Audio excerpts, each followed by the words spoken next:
টাকি house girls alumni অ্যাসোসিয়েশনের পক্ষ থেকে সবাইকে জানাই শ্যামা পুজো এবং দীপাবলির আন্তরিক প্রীতি ও শুভেচ্ছা। সবাই ভালো থাকুন, সুস্থ থাকুন।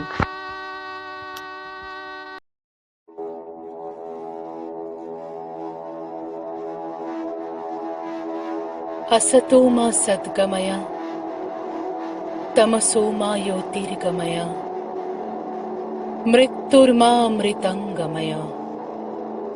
ओम शांति ओम शांति ओम शांति। অর্থাৎ অসৎ হইতে সত্যে লইয়া যাও, অন্ধকার হইতে জ্যোতিতে লইয়া যাও, মৃত্যু হইতে অমরত্বে লইয়া যাও। সর্বত্র যেন ছড়াইয়া পড়ুক শান্তির বার্তা। শ্যামা পুজো হোক বা দীপাবলি, দুটো উৎসবেরই মূল ভাবনা কিন্তু এটাই। অন্ধকার থেকে আলোর উত্তরণের এই উৎসব আসলে 5 দিন ধরে চলা নানা রঙের নানা উৎসবের একটি বর্ণময় আলোকমালা, যা আমাদের মনকে একদিকে যেমন আধ্যাত্মিক চেতনায় সমৃদ্ধ করে তোলে, অন্যদিকে আদিকাল থেকেই এমন কিছু বৈজ্ঞানিক কৌশলকে নিয়ম বলে প্রচলন করা হয়েছে, যা আমাদের শরীরকেও সুস্থ ও রোগমুক্ত রাখে।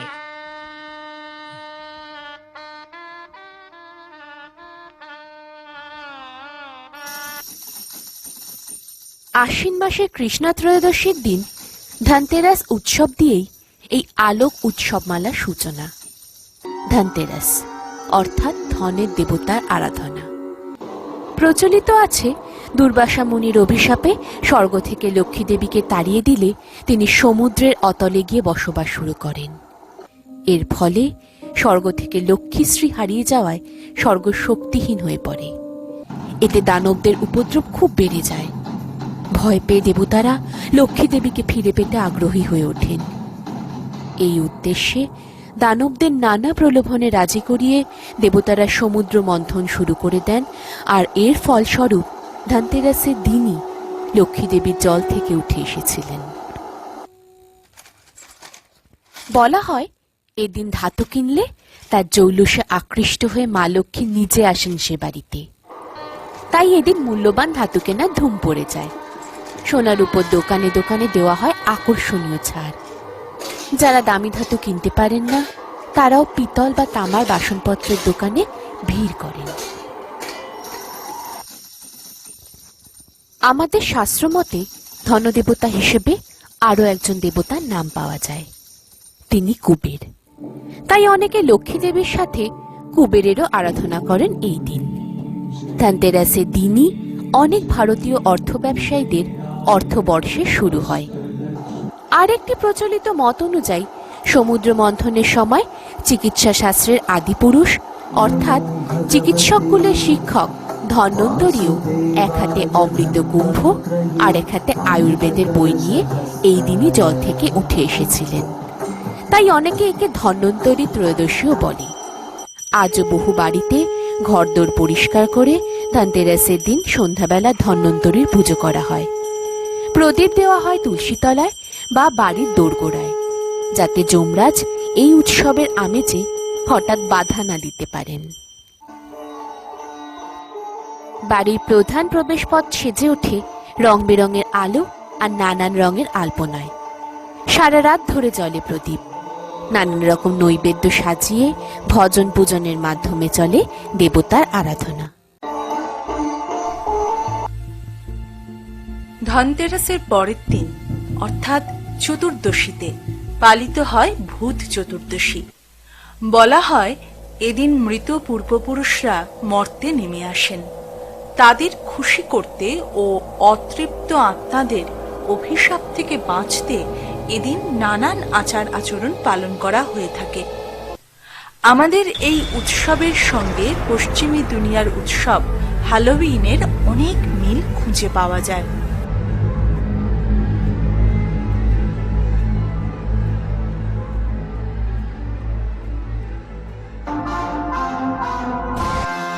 প্রচলিত আছে প্রহ্লাদ মহারাজের পৌত্র বলি মহারাজ ছিলেন প্রবল পরাক্রমী দৈত্যরাজ। সবসময় দেবাসুর সংগ্রাম লেগেই থাকত। এই যুদ্ধের হাত থেকে নিষ্কৃতি পেতে দেবতারা সমুদ্র মন্থন করার সিদ্ধান্ত নেন, কিন্তু এই কাজ তো অসুরদের সহায়তা ছাড়া সম্ভব নয়। তাই দেবরাজ ইন্দ্র দৈত্যাধিপতি বলি মহারাজের সঙ্গে কথা বলে তাদের অমৃতের ভাগ দিতে স্বীকার করে সমুদ্র মন্থন করেন। কিন্তু সমুদ্র মন্থনে যে অমৃত উঠেছিল তার ভাগ দৈত্যরা পেল না। তখন রেগে গিয়ে বলি মহারাজ স্বর্গ মর্ত অধিকার করে দেবতাদের স্বর্গ ছাড়তে বাধ্য করেন। স্বর্গের অধিকার ফিরে পেতে দেবতারা বিষ্ণুর শরণ নিলেন। বিষ্ণুদেব দেবমাতা অদিতির গর্ভে বামন রূপে জন্ম নেন। এর কিছুদিন পর নর্মদা নদীর তীরে বলি মহারাজ এক বিশাল যজ্ঞের আয়োজন করেছিলেন। বামনদেব সে যজ্ঞস্থলে উপস্থিত হয়ে 3 পা জমি ভিক্ষা করেন। দৈত্যগুরু শুক্রাচার্য বামনদেবকে চিনতে পেরে বলি মহারাজকে সাবধান করলেও বলি মহারাজ বামনদেবকে 3 পা জমি দিতে অঙ্গীকারবদ্ধ হন। বামনদেব 1 পায়ে স্বর্গ ও 1 পায়ে মর্ত অধিকার করে 3য় পা কোথায় রাখবেন জানতে চাইলে বলি মহারাজ নিজের মাথা পেতে দেন। তখন বামনদেব বলি মহারাজের মাথায় পা রেখে তাকে পাতালে প্রবেশ করান। সেই থেকে তিনি পাতালেই বসবাস করেন। শুধু বছরে 1 দিন পৃথিবীতে আসেন পুজো নিতে। বলা হয় ভূত চতুর্দশীর দিন বলি মহারাজ তার শত সহস্র ভূত প্রেতাত্মা ও অশরীরী সঙ্গী সাথীদের নিয়ে পৃথিবীতে আসেন পুজো নিতে। এদিন দুপুরে 14 শাক খেয়ে সন্ধ্যায় 14 প্রদীপ জ্বালিয়ে দরজায় 14 ফোঁটা দেওয়ার নিয়ম আছে। 14 শাকের মধ্যে থাকে ওল, বেতো, সর্ষে, পুঁই, শুষ্নি, নিম, মেথি, হিলঞ্চ, পলতা, শোলক, গুলঞ্চ, লাল শাক, শুষ্নি ও লাউ শাক। সন্ধেবেলা ঘরের অন্ধকার কোণাগুলোতে 14 প্রদীপ দেয়া হয়। নিয়ম যাই হোক না কেন, এর একটা বৈজ্ঞানিক ব্যাখ্যা অবশ্যই আছে। হেমন্তের এই সময়টা ঋতু পরিবর্তনের সময়, তাই শরীরের রোগ প্রতিরোধ ক্ষমতাও বেশ কম থাকে। আর এই শাকগুলোর ওষুধি গুণ অপরিসীম, তাই শরীরকে সুস্থ রাখতে এই নিয়ম।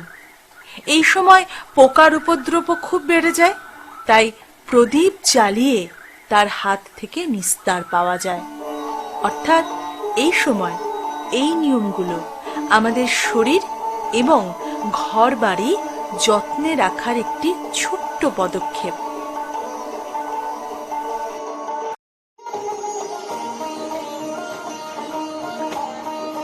এর পরদিন অমাবস্যা তিথি শুরু।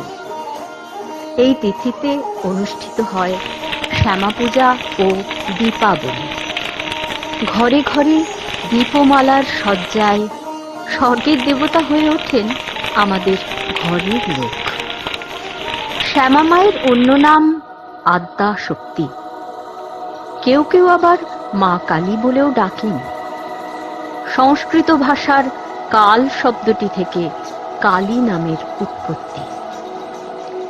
আসলে তিনি দুর্গারই একটি রূপ, অর্থাৎ শক্তি। তাই কালী পূজাও শক্তির পূজা। সমস্ত অশুভ শক্তিকে পরাজিত করে শুভ শক্তিকে বিশ্বের সর্বত্র প্রতিষ্ঠা করে সকলের কল্যাণ করবার অভয় বাণী শোনাতেই দেবী ধরায় আসেন। তন্ত্রমতে তিনি 10 মহাবিদ্যা, অর্থাৎ তন্ত্রশাস্ত্র মতে যে 10 জন দেবী পূজিতা হন তার মধ্যে প্রথমা দেবী কালী। প্রথমে কালী পুজো করা হতো শ্মশানে, নদী তীরে অথবা গভীর জঙ্গলে। গৃহস্থ ঘরে এই পুজো ছিল নিষিদ্ধ। অঘরীদের আরাধ্য ভয়াল দর্শন দেবীকে প্রথম কল্যাণময়ী মাতৃরূপ দিলেন নবদ্বীপের কৃষ্ণানন্দ আগমবাগীশ। তিনি প্রথম এই মাতৃমূর্তি গড়ে গৃহস্থদের ঘরে ঘরে এই পুজো করার বিধান দেন। অষ্টাদশ শতকে নদিয়ার রাজা মহারাজ কৃষ্ণচন্দ্র রায়ের হাত ধরেই বাংলার ঘরে ঘরে এই পুজো প্রচলিত হয়। মা কালীর বিভিন্ন রূপ, তার মধ্যে দক্ষিণা কালীর মূর্তি সর্বাধিক জনপ্রিয় বাংলায়। এই মূর্তিটি সাধারণত পূজিতা হন কালী পুজোয়। দক্ষিণা কালী করাল বদনা, মুক্তকেশী, চতুর্ভুজা, ত্রিনয়না, মুন্ডমালা বিভূষিতা। তার ওপরের বাহাতে খড়গ, নিচের বাহাতে কর্তিত নরমুণ্ড, ওপরের ডান হাতে বরাভয় মুদ্রা এবং নিচের ডান হাতে আশীর্বাদ মুদ্রা। ঘন মেঘের প্রভার মতো তার রং। তিনি দিগম্বরী। তার গলার মুন্ডমালা থেকে রক্তধারা ঝরে পড়ছে। শবদেহের কাটা হাত দিয়ে তৈরি তার মেখলা এবং দেবী হাস্যমুখী। দেবীর সাদা দাঁত জিভকে চেপে ধরে রয়েছে। তার পায়ের নিচে শয়ান স্বয়ং মহাদেব। দক্ষিণা কালীর মূর্তিতে দেবীর ডান পা শিবের বুকের উপরে স্থাপিত থাকে। সৃষ্টিতে প্রকৃতি রূপা মাতৃশক্তির রূপটি কল্পনা করা হয়েছে এই কালী মূর্তিতে। আজ শ্যামা পুজোর সাথে সাথে আমরা দীপাবলিও পালন করছি। শ্যামা পুজো আর দীপাবলি এই দুটোই যে প্রতি বছর একই দিনে উদযাপিত হবে তা কিন্তু নয়। তবে দুটো উৎসবই অমাবস্যা তিথিতেই উদযাপিত হয়। বলা হয় 14 বছরের বনবাস কাটিয়ে রাবণ বধ করে সীতামাকে উদ্ধার করে রামচন্দ্র, লক্ষ্মণ আর সীতামাকে নিয়ে এই দিনই আবার অযোধ্যায় ফিরে এসেছিলেন। সেই আনন্দেই অযোধ্যাবাসীরাও এই দিনটিতে সমস্ত অযোধ্যাকে দীপ দিয়ে সুন্দর করে সাজিয়ে তুলে রামচন্দ্র, সীতামা আর লক্ষ্মণকে বরণ করে নিয়েছিলেন। চারিদিকে ছিল রং বেরঙের নানা আতশবাজির রোশনাই। সেই থেকেই এই দিনটিকে আমরা দীপাবলি হিসাবে পালন করে আসছি। তাই এই উৎসব আলোর উৎসব। এদিন আমরা সমস্ত ঘরবাড়ি পরিষ্কার করে দোরগোড়ায়, ঠাকুর ঘরে নানা রং আর ফুলের পাপড়ি দিয়ে এঁকে দিই সুন্দর সুন্দর রঙ্গোলি। সারা বাড়ি সেজে ওঠে নানা রঙের আলোয় আর মাটির প্রদীপে। আতশবাজির রোশনাই আলোয় আলোয় ভরিয়ে তোলে চতুর্দিক। অনেকে অবশ্য এদিন বাড়িতে লক্ষ্মী গণেশের পুজোও করে থাকেন। এই উপলক্ষে বাড়িতেই তৈরি করা হয় নানা ধরনের মিষ্টি আর নোনতা খাবার। এই খাবার আর নানা ধরনের উপহার দিয়ে আমরা আপ্যায়ন করি সমস্ত অতিথি অভ্যাগতদের। চারিদিকে শুধু নাচ, গান, হাসি, মজা আর আড্ডার ফোয়ারা। চলো না আমরা সবাই একসাথে মেতে উঠি দীপাবলির আনন্দে।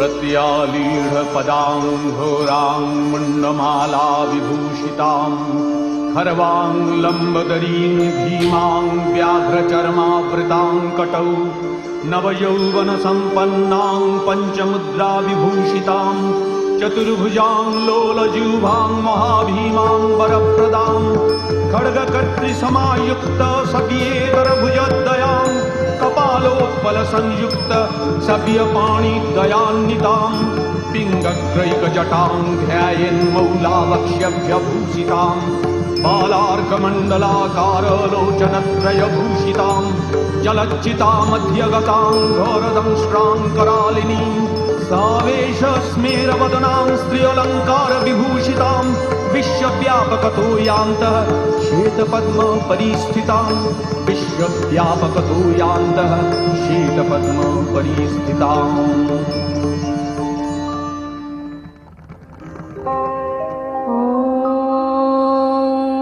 करालवदनं घोरं मुक्तकेशीं चतुर्भुजं कालिकां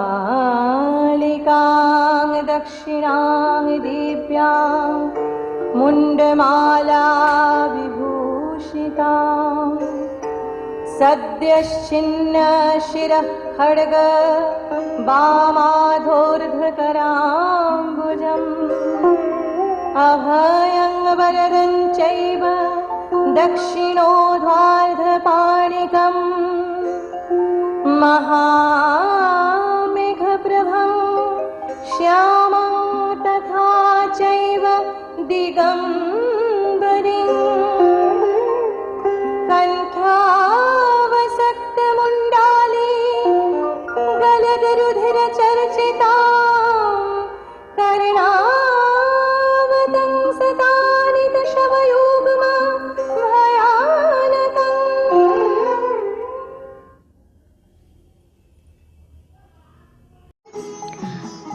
নানা সময়ে নানা স্থানে মা কালীকে নিয়ে গান বেঁধেছেন বিভিন্ন কবি ও মায়ের ভক্তরা। এদের মধ্যে হালি শহরের সাধক রামপ্রসাদ রচিত ভাব ও ভক্তিতে ঋদ্ধ গানগুলি অবশ্যই উল্লেখ্য। শ্যামা মাকে নিবেদিত ভক্তিগীতিসমূহ শ্যামা সঙ্গীত নামে সমৃদ্ধ করেছে বাংলার সঙ্গীতের ধারাকে। চলো আজ আমরা সবাই এমনই দুটি শ্যামা সঙ্গীত শুনি, উদযাপন করি শ্যামা পূজা। তুই পাষাণ গিরির মেয়ে হলি, পাষাণ ভালো বাসিস বলে। তুই পাষাণ গিরির মেয়ে হলি, পাষাণ ভালো বাসিস বলে।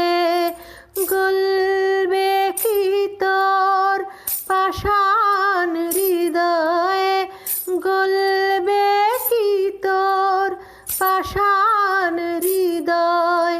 তপ্ত আমার নয়ন জলে, মাগো তুই পাষাণ গিরির মেয়ে হলি, পাষাণ ভালো বাসিস বলে। তুই বইয়ে নদী পিতার চোখে লুকিয়ে বেড়াস লোকে লোকে। তুই বইয়ে নদী পিতার চোখে লুকিয়ে বেড়াস লোকে লোকে।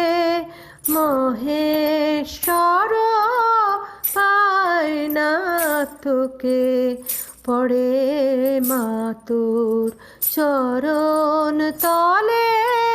পাষাণ গিরির মেয়ে হলি, পাষাণ ভালো বাসিস বলে।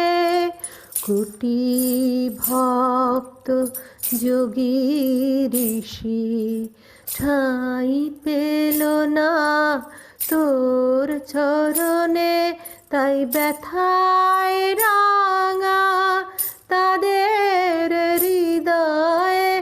ব্যথায় রাঙা তাদের হৃদয়, জবা হয়ে ফোটে বনে। আমি শুনেছি মা ভক্তি ভরে, আমি শুনেছি মা ভক্তি ভরে।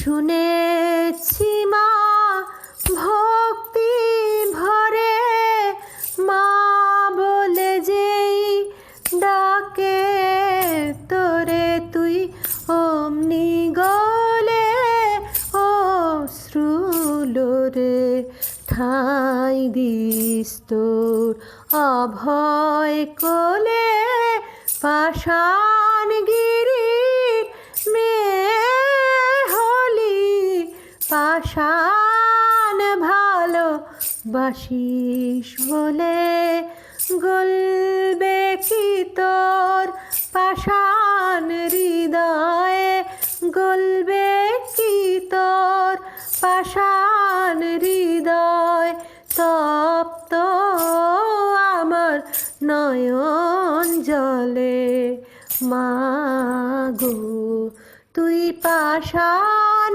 গিরির মেয়ে হলি পাষাণ ভালো বাসিস বলে পাষাণ ভালো বাসিস বলে পাষাণ ভালো বাসিস বলে।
বর্ষারি মতো নেমে আসে ঝিরি ঝিরি কত রং বাহারি সব যায় রে ছাপিয়ে ফোটে হাসি হাসি মুখে মুখে যেন ভরসা ভরসা জাগে বুকে ফোটে হাসি হাসি মুখে মুখে যেন ভরসা ভরসা জাগে বুকে যারে যারে যা তোরা দৌড়ে যা গারে গারে গা আজ জানাচ্ছে কানাচ্ছে আলো মেখেছে সবাই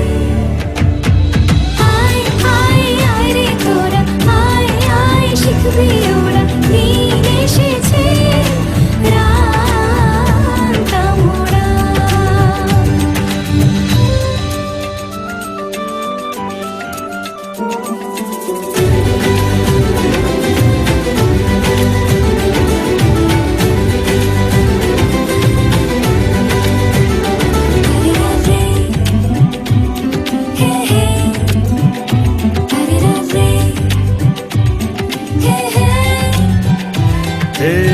স্বপ্নের দেশে রোশনাই এসে ছড়িয়েছে মনে মনে আর কোনে কোনে কত সুখ এত ভালো লাগা জাগেনি তো আগে বেঁচে ওঠে মন সবার যেন সেরেছে অসুখ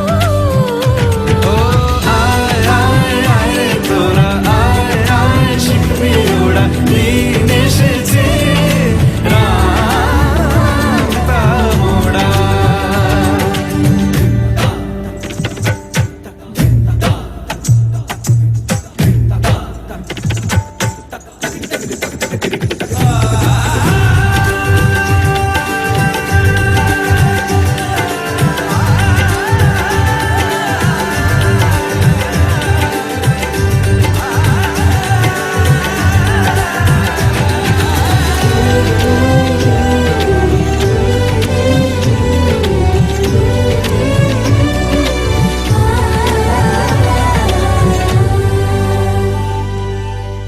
ইচ্ছের ঘরে যারা ঘর করে তাদেরও তো ধীরে ধীরে আরো কাছাকাছি এলো মন ভালোবাসা বাজে তোমারই তো কাছে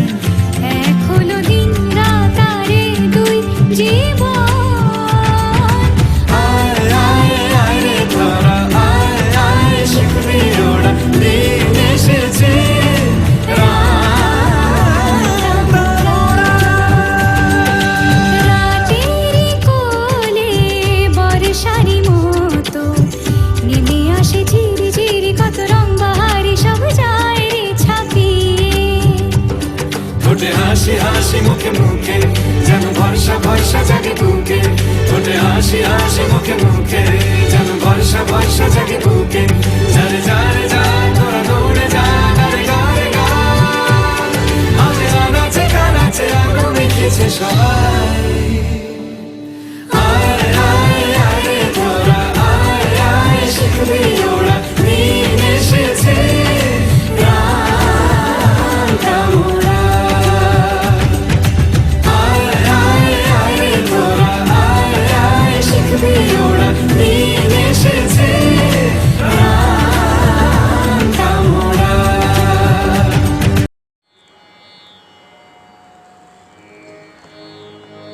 হিমেরো রাতে ওই গগনের দীপ গলিরে হেমন্তিকা